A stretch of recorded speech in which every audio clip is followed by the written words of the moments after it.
In the last few videos, we learned that the configuration of electrons in an atom aren't in kind of the simple classical Newtonian orbit configuration, and that's the Bohr model of the electron. And I'll just keep reviewing it just because I think it's an important point. If that's the nucleus, remember, it's just a tiny, tiny, tiny dot if you think about the entire volume of the actual atom.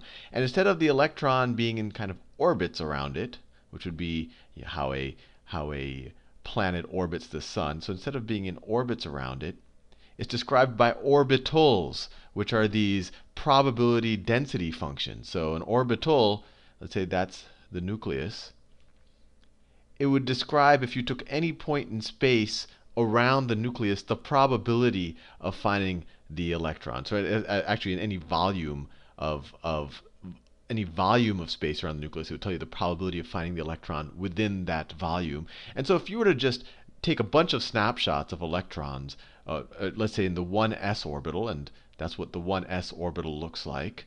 It's just a little, you can barely see it there, but it's a sphere around the nucleus, and that's the lowest energy state that an electron can be in. If you were to just take a number of snapshots of electrons, let's say you were to take a number of snapshots of helium, which has 2 electrons, both of them are in the 1s orbital, it would look like this. If you took one snapshot, maybe it'll be there. The next snapshot, maybe the electron is there. Then the electron is there. Then the electron is there. Then it's there. And if you kept doing the snapshots, you would have a bunch of them really close, and then it gets a little bit sparser as you get out, as you get further and further out away from the electron. But you see, you're much more likely to find the electron close to the center of the atom than further out. Although you might have had an observation where the electron sitting all the way out there or sitting over here. So it really could have been anywhere, but if you take multiple observations, you'll see what that probability function is describing. It's saying, look, there's a much lower probability of finding the electron out in this little cube of volume space than it is in this little cube of volume space. And when you see these diagrams that draw this orbital like this, let's say they draw it like a shell, like a sphere. And I'll try to make it look three-dimensional. So let's say this is the outside of it, and then the nucleus sitting someplace in the inside. They're just saying where they just draw a cutoff. Where can I find the electron 90% of the time? So they're saying, okay, I can find the electron 90% of the time within this circle if I were to do the cross section. But every now and then the electron can show up outside of that, right? Because it's all probabilistic. So this can still happen. You can still find the electron, if this is the orbital we're talking about, out here, right? And then in the last video, we said, okay, the electrons fill up the orbitals from lowest energy state, low energy, to high energy state, I mean, you could imagine it, if I'm playing Tetris, well, no, I don't know if Tetris is a thing, but if I'm stacking cubes, I lay out cubes from low energy. If this is the floor, I put the first cube at the lowest energy state. And let's say I can't put cubes, and let's say I could put the second cube at a low energy state here, but I only have that much, whoops, I only have this much space, say, to work with, so I have to put the third cube at the next highest energy state. In this case, our energy would be described as potential energy, right? This is just a classical Newtonian physics example, but that's the same idea with electrons. Once I have 2 electrons in this 1s orbital, so let's say the electron configuration of helium is 1s2. The third electron I can't put there anymore because there's only room for 2 electrons, and the way I think about it is these 2 electrons are now going to repel the third one I want to add. So then I have to go to the 2s orbital. And now if I were to plot the 2s orbital on top of this one, it would look something like this, where I have a high probability of finding the electrons in this shell that's essentially around the 1s orbital, right? So, and right now, maybe I'm dealing with lithium right now, so I only have 1 extra electron. So this 1 extra electron, that might be where I observed that extra electron. But every now and then it could show up there, it could show up there, it could show up there, but the high probability is there. So when you say where is it going to be 90% of the time, it'll be like this shell that's around the center. And remember, when it's three-dimensional, you would kind of cover it up, so it'd be this shell. But so that's what they drew here. I don't know if you can they drew the 1s as just a red shell, and then the 2s, in the second energy shell, is just this blue shell over it. And you can see it a little bit better in actually the higher energy orbit, the higher energy shells, where The seventh s energy shell is this red area, and then you have the blue area, and then the red and the blue. And so I think you get the idea. And each of those are energy shells. So you kind of keep overlaying the s orbitals around each other. But you probably see this other stuff here. And the general principle, remember, is that the electrons fill up the orbital from lowest energy orbital to higher energy orbital. So the first one that's filled up is the 1s. This is the 1. This is the s. So this is the 1s. It can fit 2 electrons. Then the next one that's filled up is 2s. It can fill 2 more electrons.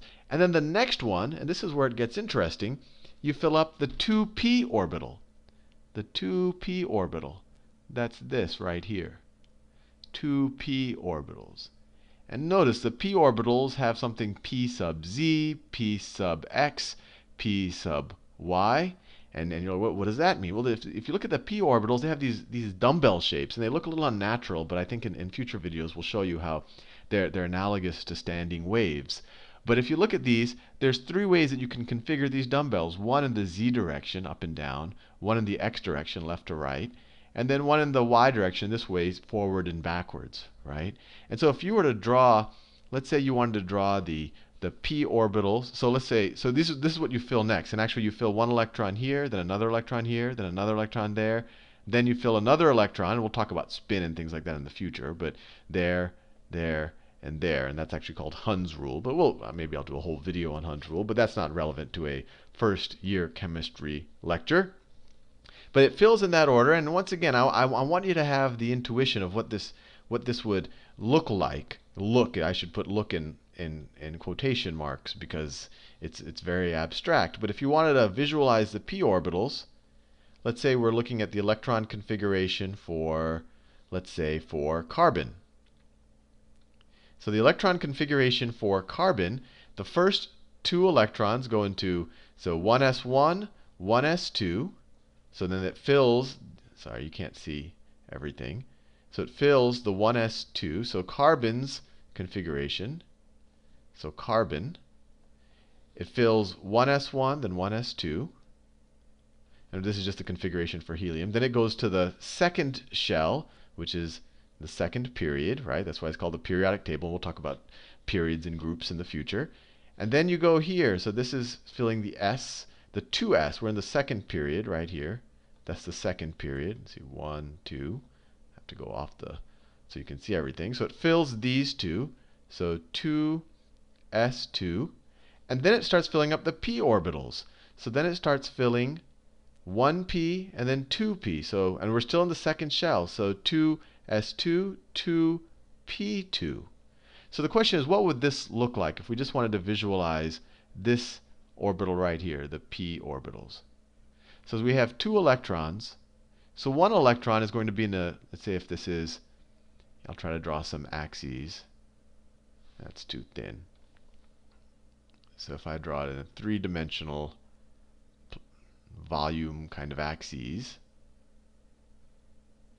if I were to make a bunch of observations of, say, one of the electrons in the p orbitals, let's say in the pz dimension, sometimes it might be here, sometimes it might be there, sometimes it might be there, sometimes, and then if you keep taking a bunch of observations, you're going to have something that looks like this bell shape, this barbell shape right there. And then for the other electron that's maybe in the x direction, you make a bunch of observations. Let me do it in a noticeably different color. It'll look like this. You take a bunch of observations, say, wow, you know, it's a lot more likely to find that electron in kind of the dumbbell, in that dumbbell shape. But you could find it out there. You could find it there. You could find it there. This is just a probability, much higher probability of finding it in here than out here. And that's the way, that's the best way I can think of to visualize it. Now, what we were doing here, this is called an electron configuration. And the way to do it, and there's multiple ways that are taught in chemistry class, but the way I like to do it is you take the periodic table and you say, okay, these groups, and when I say groups, I mean the columns, these are going to fill the s subshell, or the s orbitals. These over here are going, you can just write s up here, just right there. These over here are going to fill the p orbitals. Actually, let me take helium out of the picture. The p orbitals. Let me just do that. Let me take helium out of the picture. These take the p orbitals. And actually, for the sake of figuring out these, you should take helium and throw it right over there. Right? The periodic table is just a way to organize things so it makes sense. But in terms of trying to figure out orbitals, you could take helium. Let me do that. The magic of computers. Cut it out, and then let me paste it right over there. Right? And now you see that helium, you get 1s, then you get 2s. So helium's configuration is, you get 1s1, then 1s2. We're in the first energy shell. Right? So the configuration of hydrogen, is 1s1. You only have one electron in the s subshell of the first energy shell. The configuration of helium is 1s2. And then you start filling the second energy shell. The configuration of lithium is 1s2. That's where the first two electrons go. And then the third one goes into 2s1. Right? And then I think you start to see the pattern. And then when you go to nitrogen, you say, okay, it has 3 in the p suborbital. So you can almost start backwards, right? So it's 2. We're in period 2, right? So this is 2p3. Right? Let me write that down. So I could write that down first. 2p3. So that's where the kind of the last 3 electrons, they go into the p orbital. Then it'll have these 2 that go into the 2s2 orbital. 2s2 orbital. And then the first 2 are the kind of the electrons in the lowest energy state will be 1s2. So this is the electron configuration right here of nitrogen. And just to make sure you did your configuration right, what you do is you count the number of electrons. So 2 plus 2 is 4, plus 3 is 7. And we're talking about neutral atoms, so the electrons should equal the number of protons. The atomic number is the number of protons. So we're good. 7 protons. So this is, so far when we're dealing just with the s's and the p's, this is pretty straightforward. If I wanted to figure out the configuration of silicon, right there, what is it? Well, we're in the third period. 1, 2, 3. That's just the third row. So and this is the p block right here. So this is the second row in the p block, right? 1, 2, 3, 4, 5, 6. Right? We're in the second row of the p block. So we start off with 3p2, and then we have 3s2, and then it filled up all of this p block over here. So it's 2p6, and then here 2s2. And then, of course, it filled up the first shell before it could fill up these other shells, so 1s2. So this is the electron configuration for silicon. And if we can confirm that we should have 14 electrons, 2 plus 2 is 4, plus 6 is 10. 10 plus 2 is 12, plus 2 more is 14. So we're good with silicon. I think I'm running low on time right now, so in the next video we'll start addressing what happens when you go to these elements, or the d block. And you can kind of already guess what happens. We're going to start filling up these d orbitals here that have even more bizarre shapes. And the way I think about it, this is not to waste too much time, is that as you go further and further out of the electron, out from the nucleus, there's more space in between the lower energy orbitals to fill in more of these bizarro shaped orbitals. But these are kind of the balance. Well, I will talk about standing waves in the future, but these are kind of the balance between trying to get close to the nucleus and the proton and those positive charges, because the electron charges are attracted to them, while at the same time avoiding the other electron charges, or at least their mass distribution functions. Anyway, see you in the next video.